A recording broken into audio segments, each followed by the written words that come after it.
Hello students, this is doctor Rajiv Dubey. आज sexual reproduction in flowering plant के video lecture part 3 में gynoecium और megasporangium के बारे में डिटेल में देखा जाएगा।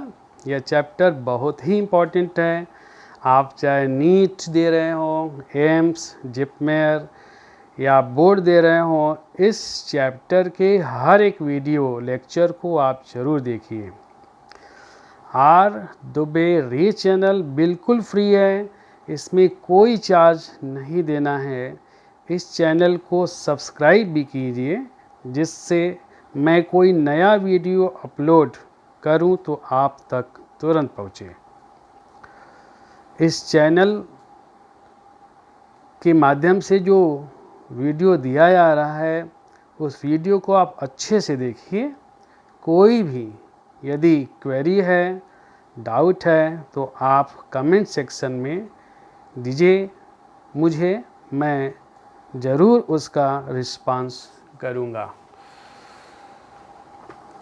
तो जो गायनोशियम है, गायनोशियम जो है फ्लावर में फीमेल रिप्रोडक्टिव ऑर्गन जो होता है उसे गायनोशियम कहा जाता है।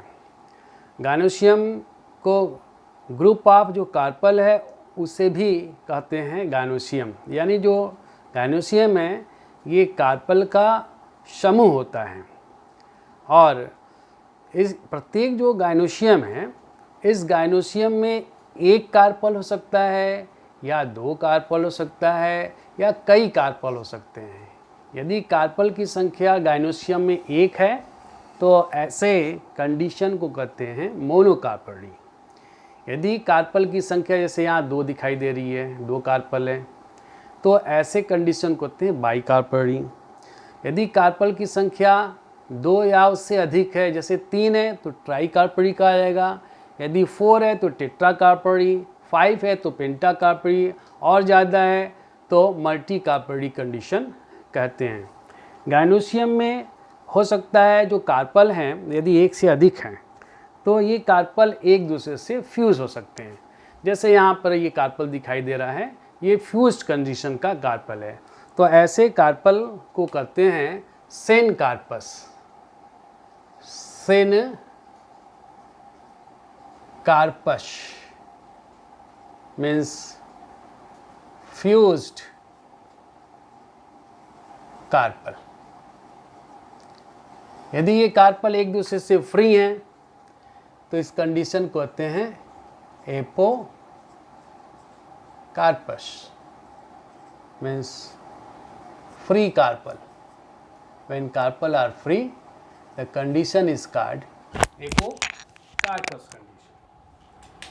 तो जो कार्पल है, इस कार्पल के कितने पार्ट होते हैं, तो आइए देखते हैं इसको। तो ये जो कार्पल है, इस कार्पल के 3 भाग होते हैं। पहला होता है स्टिग्मा, दूसरा होता है स्टाइल, ये स्टाइल है, और तो जो तीसरा पार्ट होता है वह है ओवरी। तो एक एक करके देखते हैं। जो स्टिग्मा है, ये जो है कार्पल का सबसे ऊपरी, जैसे कार्पल है ना, ये कार्पल का सबसे ऊपरी और चौड़ा भाग होता है, जो परागकणों को या पॉलिन ग्रेन्स को रिसीव करने का काम करता है। क्योंकि जो पॉलिन ग्रेन्स हैं वह एंथर से फ्री होते हैं और आफ्टर पॉलिनेशन ये स्टिग्मा पर आते हैं और उसके यहीं पे जर्मिनेट करते हैं। तो जो स्टिग्मा है, this is the receptive part of the carpel, और ये पॉलिन ग्रेन्स को रिसीव करता है। सेकेंड जो पार्ट है स्टाइल, यह कार्पल का इलॉन्गेटेड पार्ट होता है, पतला भाग होता है तथा स्टिग्मा के नीचे स्थित होता है। ये स्टिग्मा इसके नीचे स्थित होगा। और जो तीसरा पार्ट है वो ओवरी, यह कार्पल का, जैसे ये कार्पल है तो कार्पल का सबसे निचला फूला हुआ स्वलन पार्ट होता है, और इसके अंदर जो है, इसके अंदर ओव्यूल होता है। ओवरी में एक या एक से अधिक लोक्यूल पाए जाते हैं। तो पहले देखते हैं जैसे ओव्यूल है तो कैसे यहाँ पे ओव्यूल अटैच होगा। तो जो ओव्यूल है तो यहाँ पे जैसे ओवरी है तो इस ओवरी से एक छोटा सा यहाँ पे प्लेसेंटा इस लोक्यूल में निकला होगा और इस प्लेसेंटा से जुड़ा होता है ओव्यूल, जिसको कि मेगा स्पोरेंजियम भी कहा जाता है। ये है ओव्यूल, ओवरी के भीतर ओव्यूल है, ये ओव्यूल या मेगा स्पोरेंजियम। ओव्यूल को मेगा स्पोरेंजियम इसलिए कहा जाता है क्योंकि इसके भीतर जो है मेगा स्पोर मदर सेल बनते हैं और मेगा स्पोर बनते हैं, इसीलिए ओव्यूल को मेगा स्पोरेंजियम भी कहा जाता है। तो ये जो ओव्यूल है इस ओवरी के भीतर रहता है। आगे जो कार्पल है तो कार्पल में देख रहे हैं जैसे यदि केवल एक चैम्बर है तो ये जो है कार्पल के जो ओवरी है इस ओवरी का टीएस सेक्शन है। तो जो ओवरी है इस ओवरी में केवल एक चैम्बर हो तो उस चैम्बर को लोक्यूल कहते हैं, और यदि एक लोक्यूल हो तो उस लोक्यूल को कहते हैं यूनिलॉक्यूलर कंडीशन। ऐसी ओवरी जिसमें केवल एक लोक्यूल या एक चैम्बर पाया जाता है तो ऐसे ओवरी को कहते हैं यूनिलॉक्यूलर।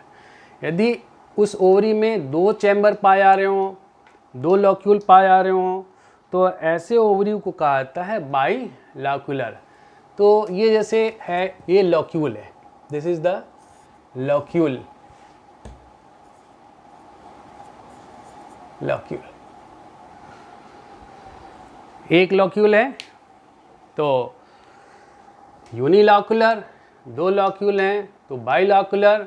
ये लोक्यूल देख रहे हैं कई लोक्यूल हैं इसलिए इसको कहते हैं मल्टीलॉक्यूलर कंडीशन। लोक्यूल के भीतर ये जो रेडिश कलर के स्ट्रक्चर दिखाई दे रहा है इसको कहते हैं प्लेसेंटा। तो ये प्लेसेंटा जो है लोक्यूल में पाए जाते हैं और लोक्यूल के अंदर की ओर जो है ये प्लेसेंटा होते हैं, जिससे कि जो ओव्यूल है ये जुड़े हुए होते हैं। ये ओव्यूल है, ग्रीन कलर का स्ट्रक्चर जो दिख रहा है इसको कहते हैं ओव्यूल, ये प्लेसेंटा से जुड़े होते हैं। अब एक ओव्यूल या जो इसको कि मेगा स्पोरेंजियम कहते हैं उसके बारे में देखते हैं, उसका डिटेल स्ट्रक्चर। तो ये जो है एक स्ट्रक्चर है मेगा स्पोरेंजियम का, इसी मेगा स्पोरेंजियम को ओव्यूल कहा जाता है। तो जो ओव्यूल है यह एक स्टाक युक्त छोटी संरचना होती है जो फर्टिलाइजेशन के बाद सीड में परिवर्तित हो जाती है। तो ये जो ओव्यूल है ये आफ्टर फर्टिलाइजेशन सीड में चेंज हो जाती है। फर्टिलाइज्ड जो ओव्यूल है ये सीड में चेंज हो जाती है, इसीलिए इसको हम कह सकते हैं जो सीड है वो क्या है, पोस्ट फर्टिलाइजेशन स्ट्रक्चर है,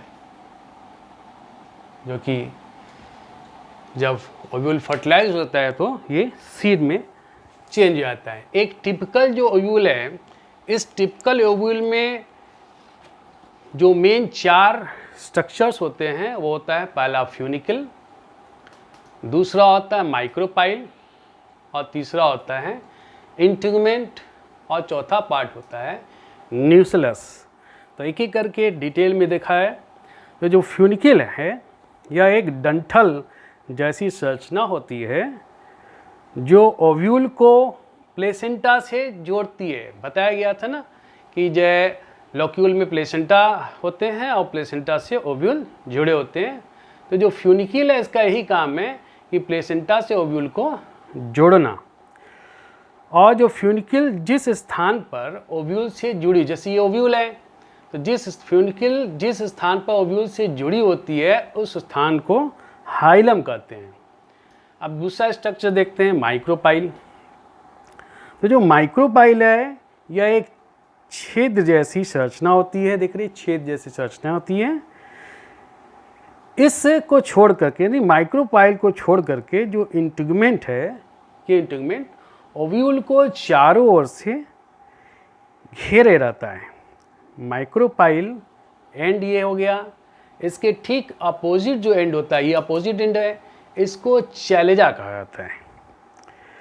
जो तीसरा पार्ट है वह है इंटीगुमेंट दिखाया है।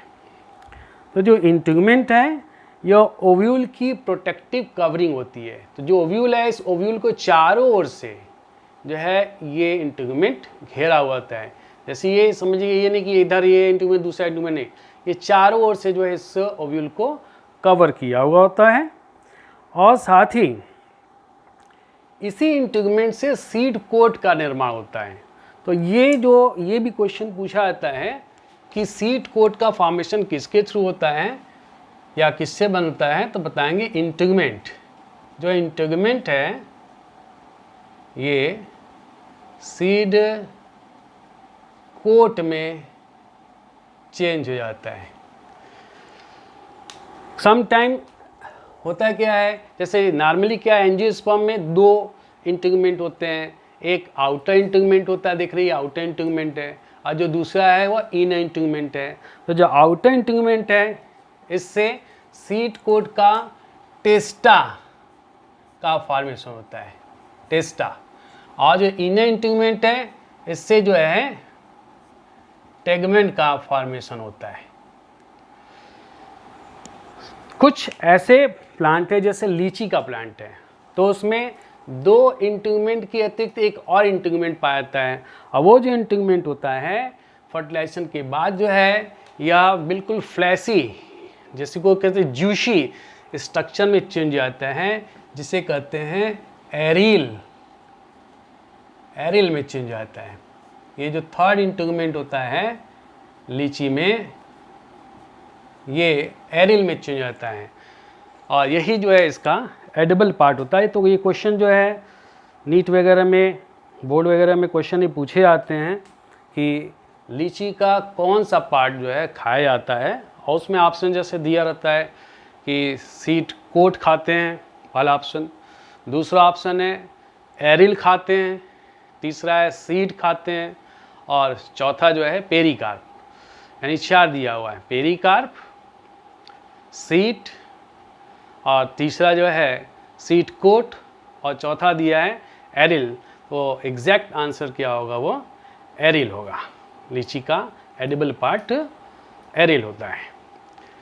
इसके बाद जो है जो मेन पार्ट ओव्यूल का आता है, जिसको कि बॉडी ऑफ ओव्यूल कहते हैं, इसे न्यूक्लियस भी कहा जाता है। यह ओव्यूल की पैरेन्काइमेटस, ये पूरा पैरेन्काइमस सेल्स का बना हुआ स्ट्रक्चर होता है। तो पैरेन्काइमेटस स्ट्रक्चर होता है, और ये जो है इंटीगुमेंट के द्वारा चारों ओर से कवर्ड होता है इंटीगुमेंट के थ्रू। और जो न्यूक्लियस है इसका जो उपयोग किया जाता है वह न्यूट्रिशन के लिए किया जाता है। जैसे इसमें आगे चल कर के जो है मेगास्पोर मदर सेल बनते हैं, और मेगास्पोर मदर सेल में मियोसिस डिवीजन होता है, जिससे फिर जो है मेगास्पोर बनते हैं। अब फिर वो मेगास्पोर फीमेल गैमेटोफाइट में डेवलप होता है, तो फीमेल गैमेटोफाइट इसी के भीतर बनता है। तो वो सब जो है जो डेवलपमेंट होता है, उस डेवलपमेंट के दौरान जो न्यूक्लियस है वह यूज्ड अप हो जाती है। लेकिन जैसे मोनोकॉट प्लांट है उसमें एकदम बिल्कुल पतली परत के रूप में ये न्यूक्लियस प्रेजेंट रहती है, थिन लेयर के रूप में बीज के चारों ओर, और इसे कहते हैं पेरिस्पर्म कहा जाता है। मोनोकॉट में जो न्यूक्लियस है वह पेरिस्पर्म के फॉर्म में दिखाई देती है। इन मोनोकॉट न्यूक्लियस जो है पेरिस्पर्म के फॉर्म में दिखलाई देती है। ये भी क्वेश्चन पूछा जाता है पेरिस्पर्म क्या होता है और ये किसका पार्ट होता है। ऑप्शन रहे inner integument, second option outer integument, third है न्यूक्लियस, लास्ट है ऑल ऑफ द अबव। तो सही आंसर क्या होगा, न्यूक्लियस होगा। तो ये जो वीडियो है इसको आप लोग जो है आवश्यकता अनुसार रोक करके अपना नोट्स बना लेंगे अच्छे से, और इस चैनल को सब्सक्राइब कीजिए, जिससे कि जो भी कोई नया लेक्चर वीडियो लेक्चर अपलोड किया जाए आपको तुरंत मिले।